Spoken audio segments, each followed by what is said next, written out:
بسم اللہ الرحمن الرحیم۔ پہلے بعض اہم خبروں کی سرخیاں۔ حکومت ایران کے ترجمان نے پابندیوں کے غیر قانونی ہونے کے بارے میں اقوام متحدہ کی خصوصی رپورٹر کے بیان کو امریکہ کی ایک اور ذلت قرار دیا ہے۔ ایران کی وزارت دفاع کے ماہرین کا تیار کردہ ہلکا ٹرانسپورٹ طیارہ سی مرغ منظر عام پر آ گیا ہے۔ پاکستان میں روپے کی قدر میں مسلسل گراوٹ کے بعد وزیر اعظم شہباز شریف نے ہنگامی اجلاس طلب کر لیا ہے۔ ہندوستان میں گھریلو اور کمرشل دونوں گیسوں کی قیمت میں ایک بار پھر اضافہ کیا گیا ہے، اور روس نے کہا ہے کہ مغرب اپنی مقرر کردہ ریڈ لائنوں کو خود ہی پامال کر رہا ہے۔ اب پیش خدمت ہے خبروں کی تفصیل۔ حکومت ایران کے ترجمان نے پابندیوں کے غیر قانونی ہونے کے بارے میں اقوام متحدہ کی خصوصی رپورٹر کے بیان کو امریکہ کی ایک اور ذلت قرار دیا ہے۔ اپنے ایک ٹویٹ میں حکومت ایران کے ترجمان علی بہادری جہرومی نے کہا ہے کہ اقوام متحدہ کی خصوصی رپورٹر نے اپنے دورہ تہران کے اختتام پر اس بات کی تصدیق کی ہے کہ امریکہ کے یک طرفہ اقدامات انسانی حقوق کے تمام ضابطوں اور بین الاقوامی قوانین کے منافی ہیں۔ بہادری جہرومی کا کہنا تھا کہ امریکہ کو ایران کے خلاف عائد تمام غیر قانونی پابندیاں فوری طور پر ختم کر دینی چاہیے۔ افسوسناک امر یہ ہے کہ بنیادی ضرورت کی اشیاء، میڈیکل آلات اور حتیٰ دوائیں بھی امریکہ کی غیر قانونی اور ظالمانہ پابندیوں میں شامل ہیں، جس کے سبب ایرانی عوام اور خاص طور سے اسپتالوں میں زیر علاج مریضوں کو لاتعداد دشواریوں کا سامنا ہے اور ان کی جانوں کو خطرات لاحق رہتے ہیں۔ اقوام متحدہ کی آفیشل ویب سائٹ نے امریکہ کی یک طرفہ اور ثانوی پابندیوں کے بارے میں اپنی خصوصی رپورٹر ایلینا دوہان کے دورہ ایران کے بارے میں تفصیلی بیان جاری کیا ہے۔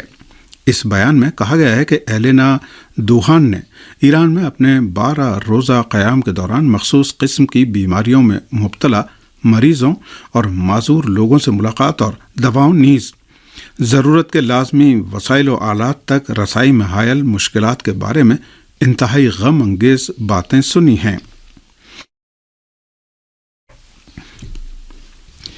اقوام متحدہ کی خصوصی رپورٹر نے اپنے بیان میں یک طرفہ پابندیوں اور ان کے اجرا میں انتہا پسندی سے کام لیے جانے کو انسانی حقوق اور احترام انسانی کے لیے ٹھوس خطرہ قرار دیا ہے۔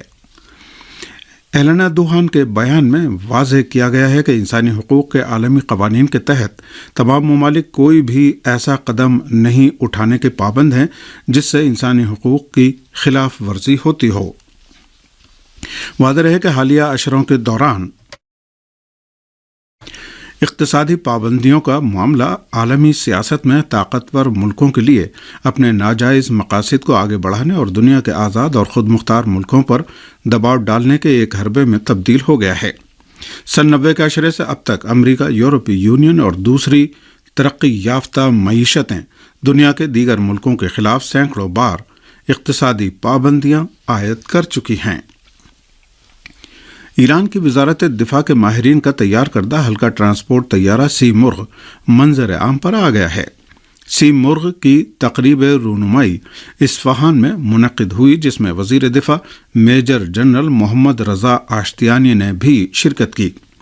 اس موقع پر خطاب کرتے ہوئے انہوں نے امید ظاہر کی کہ رواں سال کے دوران ملکی دفاع اور عوامی خدمات سے متعلق مزید پیش رفت کا مشاہدہ کیا جائے گا۔ انہوں نے کہا کہ امدادی ہیلی کاپٹروں کے ساتھ ساتھ اس ہلکے ٹرانسپورٹ طیارے کی آمد بلا شبہ عوامی خدمات کے شعبے میں ایک اہم پیش رفت ثابت ہوگی۔ انہوں نے کہا کہ سی مرغ کو سول اور فوجی اداروں اور محکموں میں مختلف خدمات کی فراہمی کے لیے بھی استعمال کیا جا سکے گا۔ سی مرغ نامی یہ ٹرانسپورٹ طیارہ مکمل طور پر ایران کی وزارت دفاع اور اسٹارٹ اپ کمپنی کے ماہرین کے اشتراک سے عالمی معیاروں کے مطابق ڈیزائن اور تیار کیا گیا ہے۔ پاکستان میں روپے کی قدر میں مسلسل گراوٹ کے بعد وزیر اعظم شہباز شریف نے ہنگامی اجلاس طلب کر لیا ہے۔ واضح رہے کہ پاکستان میں روپے کی قدر میں روزانہ کی بنیادوں پر کمی آ رہی ہے۔ جمعرات کو انٹر بینک معاملات میں $1 کی قیمت 200 روپے سے تجاوز کر گئی، جبکہ آزاد مارکیٹ میں بھی 200 روپے سے زیادہ ہو گئی۔ پاکستانی ذرائع روپے کی قدر میں مسلسل گراوٹ کو بین الاقوامی مالیاتی ادارے IMF کے ساتھ معاہدے سے متعلق بے یقینی کی کیفیت اور ملک کی معیشت کے بارے میں افواہوں کا نتیجہ قرار دیتے ہیں۔ رپورٹ کے مطابق IMF کے ساتھ معاہدے کے بارے میں حکومت کی پالیسی سامنے نہ آنے کے نتیجے میں افواہوں کا بازار گرم ہے اور ڈالر کی طلب بڑھ گئی ہے۔ ان حالات میں ایک طرف برآمد کنندگان اپنا زر مبادلہ سرنڈر نہیں کر رہے ہیں اور دوسری طرف درآمد کنندگان میں LC کھولنے کی دوڑ لگ گئی ہے، جس کے نتیجے میں زر مبادلہ کی طلب بڑھ گئی اور رسد کم ہو گئی ہے۔ اسلام آباد سے موصولہ رپورٹ میں بتایا گیا ہے کہ اس صورتحال کا جائزہ لینے کے لیے وزیر اعظم شہباز شریف نے ہنگامی اجلاس طلب کر لیا ہے، جس میں ملک کو درپیش معاشی بحران اور اقتصادی مسائل کا جائزہ لیا جائے گا۔ پاکستان کے وزیر خارجہ نے افغانستان میں طالبان انتظامیہ کے ساتھ مفاہمت کو ضروری قرار دیا ہے۔ ارنا کی رپورٹ کے مطابق پاکستان کے وزیر خارجہ بلاول بھٹو زرداری نے، جو غذائی سلامتی سے متعلق اجلاس میں شرکت کے لیے امریکہ کے دورے پر نیو یارک میں ہیں، CNN سے گفتگو کرتے ہوئے کہا ہے کہ اسلام آباد افغان عوام کی حالت بہتر بنانے کے لیے اپنی کوششیں جاری رکھے گا اور پاکستان کا خیال ہے کہ افغانستان میں بحران کا خاتمہ کرنے کے لیے طالبان کے ساتھ مفاہمت ایک ضرورت اور مجبوری ہے۔ انہوں نے خبردار بھی کیا کہ افغانستان میں معاشی زوال نہ صرف افغان عوام بلکہ پورے علاقے کے نقصان میں تمام ہوگا۔ پاکستان کے وزیر خارجہ بلاول بھٹو زرداری نے اپنے ایک اور بیان میں کہا کہ پاکستان طالبان کو عالمی برادری کے فیصلے کی بنیاد پر ہی تسلیم کرے گا۔ یہ خبریں آپ کی خدمت میں ریڈیو تہران سے پیش کی جا رہی ہیں۔ ہندوستان میں گھریلو اور کمرشل دونوں گیسوں کی قیمت میں ایک بار پھر اضافہ کر دیا گیا ہے۔ ہندوستان کی سرکاری خبر رساں ایجنسی UNI کے مطابق ہندوستان میں مہنگائی کے تعلق سے عوام کو ایک اور جھٹکا دیتے ہوئے گھریلو گیس کی قیمت 3 روپے 50 پیسے اور کمرشل گیس کی قیمت 8 روپے فی سلنڈر بڑھا دی گئی ہے۔ نئے اضافے کے بعد ہندوستان کے سبھی بڑے شہروں میں گھریلو استعمال کے LPG گیس سلنڈر کی قیمت 1000 روپے سے تجاوز کر گئی ہے۔ موصولہ رپورٹ کے مطابق 14 کلو 200 گرام گھریلو گیس سلنڈر کی قیمت دہلی میں 1003 روپے، کولکاتہ میں 1029 روپے، ممبئی میں 1002 روپے 50 پیسے اور چنئی میں 1018 روپے 50 پیسے ہو گئی ہے۔ ہندوستان میں گھریلو گیس کی قیمت میں رواں مہینے میں دوسری بار اضافہ کیا گیا ہے۔ اس سے پہلے 7 مئی کو گھریلو استعمال کی LPG گیس کی قیمت میں 50 روپے فی سلنڈر اضافہ کیا گیا تھا۔ ادھر ہندوستانی عدالت عظمیٰ نے بنارس کی سول عدالت میں گیان واپی کیس کی سماعت پر پابندی لگا دی ہے۔ دہلی سے موصولہ رپورٹ کے مطابق ہندوستانی سپریم کورٹ نے بنارس کی سول عدالت سے کہا ہے کہ جمعرات کو گیان واپی مسجد میں سروے اور ویڈیو گرافی تنازع کی سماعت نہ کرے۔ سپریم کورٹ نے بنارس کی سول عدالت کو جمعرات کو اس سلسلے میں کوئی فیصلہ کرنے سے بھی روک دیا۔ اس رپورٹ کے مطابق جسٹس DY چندرچوڑ اور جسٹس PS نرسمہا پر مشتمل سپریم کورٹ کی 2 رکنی بینچ نے ہندو فریق کے وکیل وشنو شنکر جین کی درخواست پر سماعت ملتوی کرتے ہوئے کہا ہے کہ اس معاملے میں جمعے کی سپہر 3 بجے سماعت کرے گی۔ بنابراین بنارس کی سول عدالت گیان واپی مسجد کے سروے کے تنازع پر جمعرات کو سماعت کرے اور نہ فیصلہ صادر کرے۔ سپریم کورٹ میں مسجد کی طرف سے H احمد ایڈوکیٹ پیش ہوئے۔ انہوں نے سماعت ملتوی کیے جانے کی مخالفت کرتے ہوئے کہا کہ یہ بہت اہم کیس ہے کیونکہ ایک اور مسجد کو سیل کرنے کی درخواست دی جا سکتی ہے۔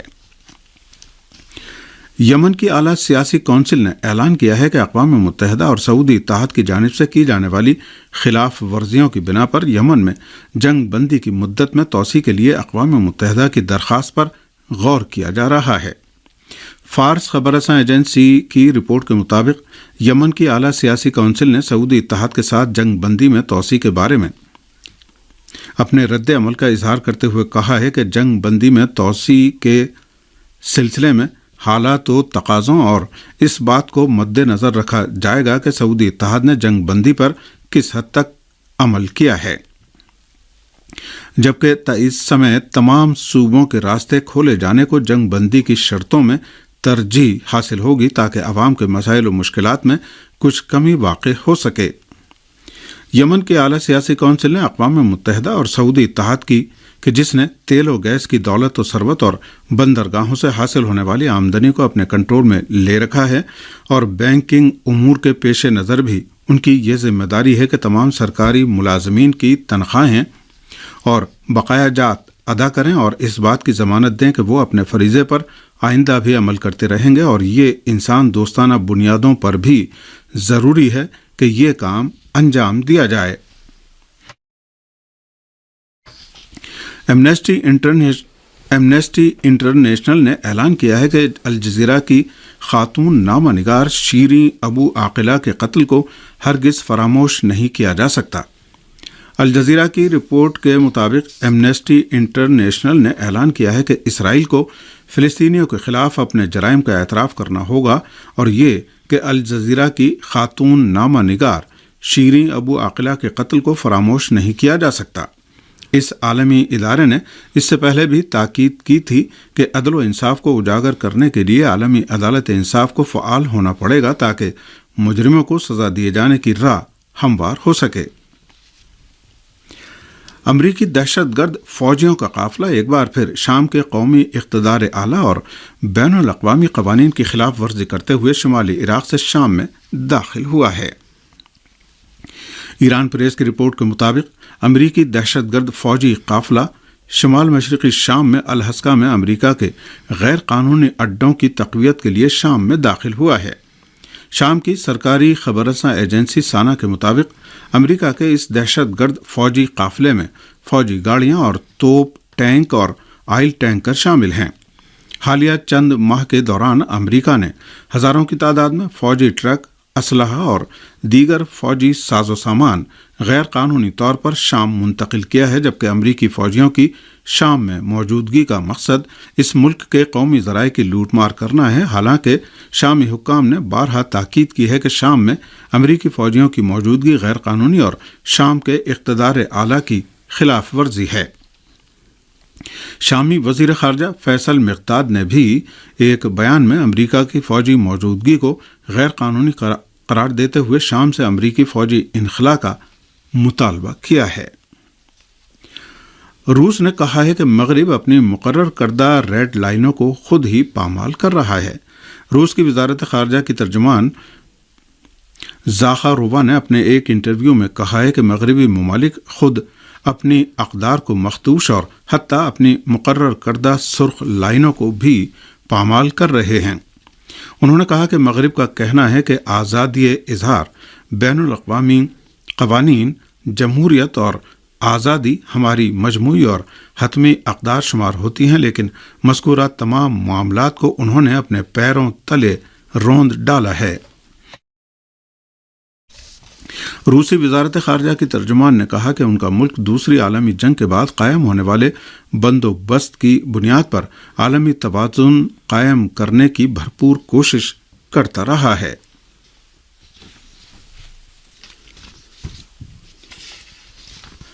ایک روسی عہدیدار نے جنگ یوکرین کے دوران پہلی بار جدید ترین لیزر ہتھیاروں کے استعمال کا اندیہ دیا ہے۔ خبر رساں ایجنسی تاس کے مطابق روس کے نائب وزیر خارجہ یوری بوریسوف نے ٹیلی ویژن سے براہ راست نشر ہونے والے اپنے ایک انٹرویو میں کہا ہے کہ یوکرین میں جاری فوجی آپریشن کے دوران زادیرا سسٹم کے نام سے موسوم جدید ترین لیزر ہتھیاروں کا استعمال کیا جائے گا۔ انہوں نے کہا کہ زادیرا لیزر سسٹم 5 کلومیٹر کے فاصلے پر اپنے اہداف کو نابود کرنے کے علاوہ 1,500 کلومیٹر کی رینج میں نگرانی کرنے والے تمام سیٹلائٹوں کو جام، مختلف قسم کے ڈرون طیاروں کو تباہ اور مہنگے ترین میزائلوں کو چلنے سے روکنے کی صلاحیت رکھتا ہے۔